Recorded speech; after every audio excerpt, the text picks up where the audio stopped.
This is my 50 caliber ammo can that I got at Harbor Freight, and basically it's a metal ammo can. And what I'm going to do is, or what I did actually, is convert it to an EMP box where you can protect your phones and radios and things like that in case of an EMP. Basically what I did was, this has a rubber seal that goes all the way around the lid, and that rubber seal I covered it with heating tape, which is aluminum tape. It comes in a roll like duct tape, but it's made out of like a aluminum foil. So once I took that rubber seal and I covered it with the aluminum tape, that way the connection from the metal outside through the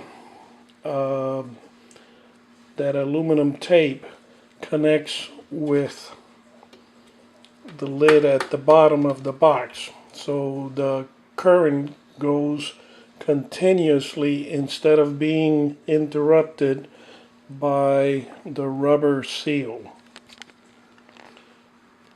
Then I took a placemat that was vinyl.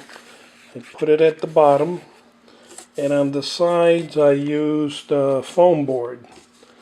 I covered the interior with foam board, and on the lid I used vinyl tape to cover the exposed metal. So in other words, the interior of this box is insulated from the exterior. So when you close it, what you end up having is a Faraday box. And a Faraday box, what it does is takes the EMP pulse, the electromagnetic pulse. It goes, hits the metal, it goes all the way around, but does not interrupt or damage whatever you put inside. You have to have it closed, of course. What I'm going to do now is I'm going to call my phone outside of the box with Jerry's phone. And let's see.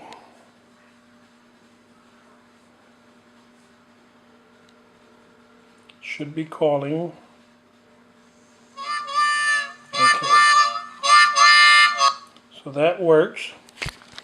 Now I'm going to take the phone, put it inside the box, and I'm going to call it again.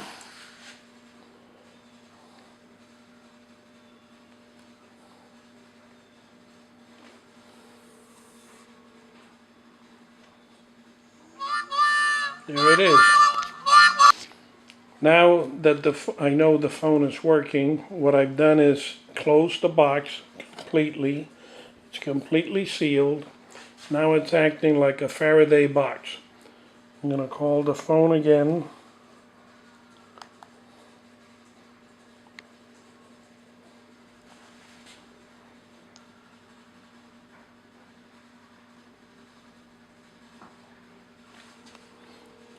I can hear the phone ringing here, but I can't hear it inside the box.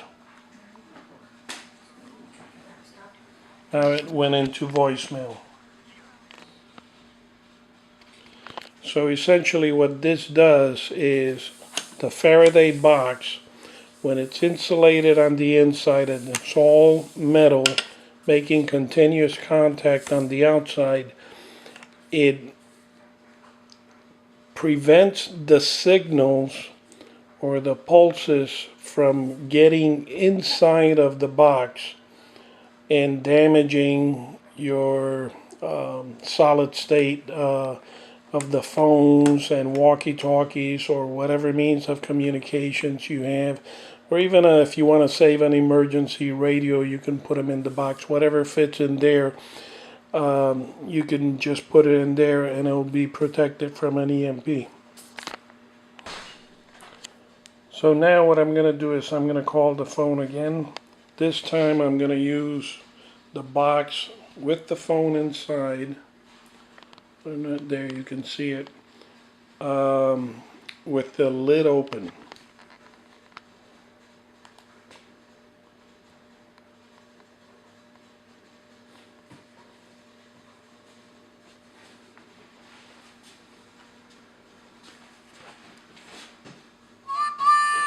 Here it goes.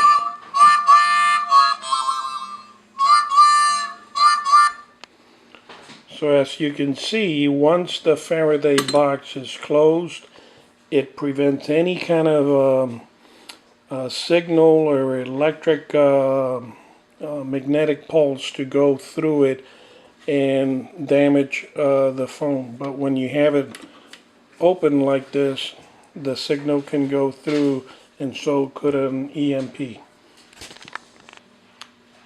So now what I'm going to do is I'm going to take my 2 emergency walkie-talkies, the charger. I'm going to take my shortwave radio. I'll probably take the antenna off and leave it out. I have this short antenna and a long antenna for greater range. I'm going to put them in there.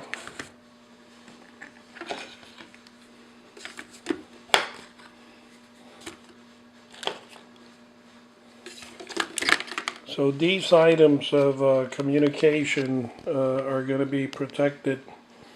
If you have advance warning of an EMP, for example, or solar flare, for example, you can actually put more things in there. You'll have a little bit of time to put more things to protect from the solar flare. You can put your watch, you can put anything that will be has solid state that would be damaged. A lot of LED, you may want to put an LED flashlight in there so that you have light, and even one of those emergency broadcast radios, you may want to put it in there. That way you can protect all that equipment and you'll still have communication after the EMP subsides. There are ways of making much bigger and very inexpensive EMP boxes, and maybe in a future video I'll show you how to do that. Bye.